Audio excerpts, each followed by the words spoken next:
Pada era 2000-an, jika ada satu nama yang mampu membuat Stadion Mandala bergemuruh, itu adalah Boaz Solosa. Sosoknya adalah personifikasi dari kebanggaan Papua, talenta alam yang tumbuh subur di tanah cendrawasih, dan nyawa dari tim berjuluk Mutiara Hitam, Persipura Jayapura. Kisah Boaz bukan hanya tentang gol dan trofi, melainkan juga tentang kesetiaan yang diuji, pengkhianatan yang menyakitkan, dan kepulangan yang penuh haru. Ini adalah kisah tentang seorang anak hilang yang akhirnya kembali ke rumahnya.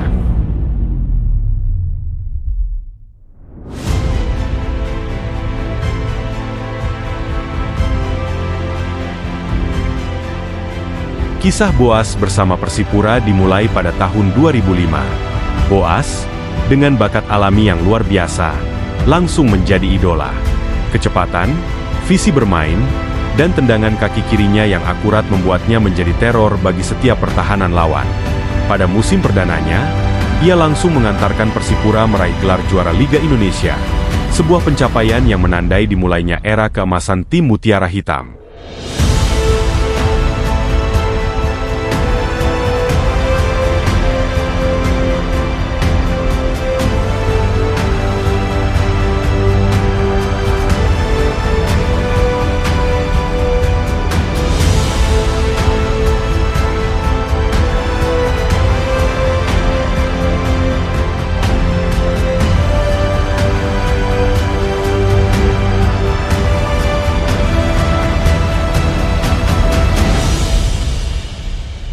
Boaz adalah figur sentral di balik kesuksesan Persipura merajai sepak bola Indonesia.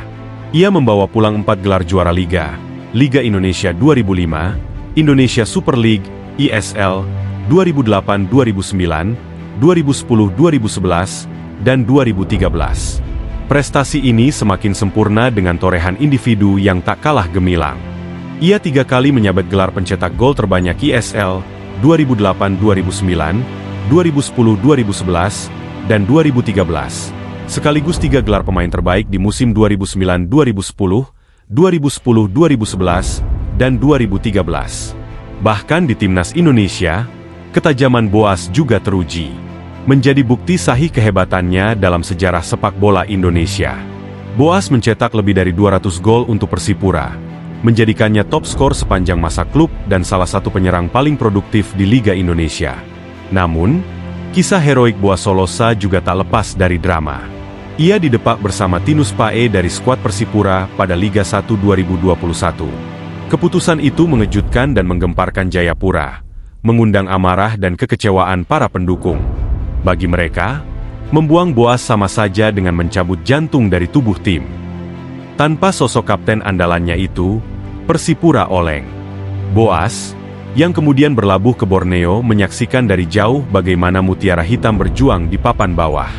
Ia tidak menjadi bagian dalam tim Mutiara Hitam saat nasib pahit itu datang. Persipura degradasi ke Liga 2 untuk pertama kalinya dalam sejarah klub.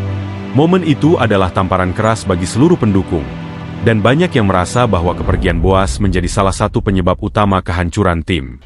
Boaz melanglang buana di sejumlah klub, PSS Sleman dan terakhir di Persewer Waropen. Ketika Persipura berjuang di Liga 2, harapan untuk melihat Boaz kembali terus menyala. Setelah berpisah selama 3 tahun, pada tahun 2024, momen yang dinanti-nanti itu tiba. Boaz Solosa resmi kembali ke Persipura. Kepulangannya disambut bak pahlawan yang kembali dari medan perang.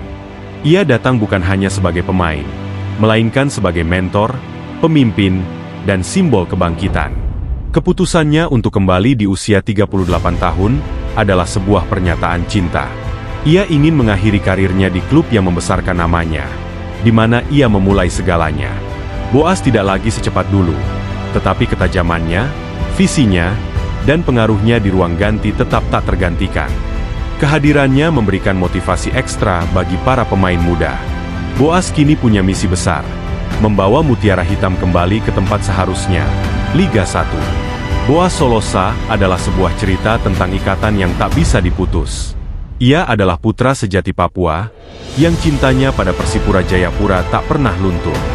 Dari puncak kejayaan hingga jurang kehancuran, ia selalu menjadi bagian tak terpisahkan dari tim. Di penghujung karirnya, Boaz kembali untuk menuntaskan sebuah janji, mengakhiri kisahnya di tempat yang ia sebut rumah, dengan harapan membawa Persipura kembali merajai kancah sepak bola Indonesia.